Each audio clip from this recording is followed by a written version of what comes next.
নির্বাচন ও গণভোট ঘিরে এবার আইন শৃঙ্খলা বাহিনী মোতায়েন করা হবে 7 দিনের জন্য।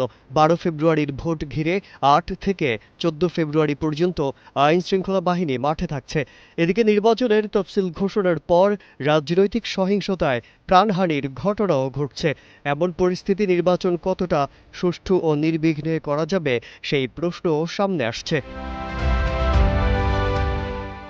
গেল সোমবার চট্টগ্রামের রাউজানের একজন যুবদল নেতাকে গুলি করে হত্যার ঘটনা ঘটেছে। কক্সবাজারে একজন প্রার্থীকে কাফনের কাপড় পাঠিয়ে হুমকি দেওয়ার ঘটনা সামনে এসেছে।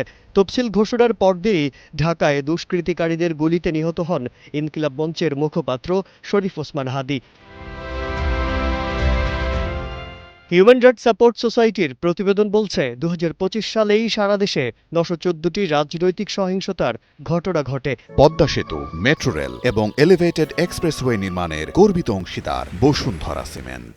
এতে অন্তত 133 জন নিহত হয়েছে আর আহত হয়েছে 7,500 মানুষ। এই সময়ে মব সহিংসতা, গণপিটুনিতে নিহত হয়েছে অন্তত 168 জন। তফসিল ঘোষণার কয়েক দফায় আইনশৃঙ্খলা বাহিনীর শীর্ষ কর্মকর্তাদের সাথে নানা বৈঠকও করেছে নির্বাচন কমিশন, কিন্তু তাতে পরিস্থিতির কতটা পরিবর্তন হয়েছে সেই প্রশ্ন সামনে আসছে। তবে স্বরাষ্ট্র মন্ত্রণালয়ের পরিপত্রে বলা হয়, ভোটের আগে পরে আইনশৃঙ্খলা বাহিনী থাকবে 7 দিন।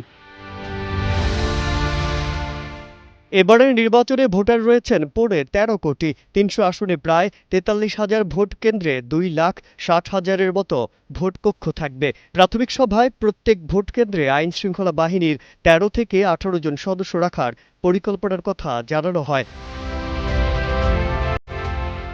আইন শৃঙ্খলা বাহিনীর 7 লাখের বেশি সদস্য এবার ভোটের নিরাপত্তায় দায়িত্ব পালন করবে। ভোট কেন্দ্রের দায়িত্বে আনসার ভিডিপি সদস্যের সংখ্যাই হবে 5.5 লাখের মতো। সশস্ত্র বাহিনীর সদস্য সংখ্যা 90,000-এর বেশি। এছাড়া পুলিশ, র্যাব, বিজিবি, কোস্টগার্ডও দায়িত্ব পালন করবে। মাজহারুল আলম, কালের কণ্ঠ।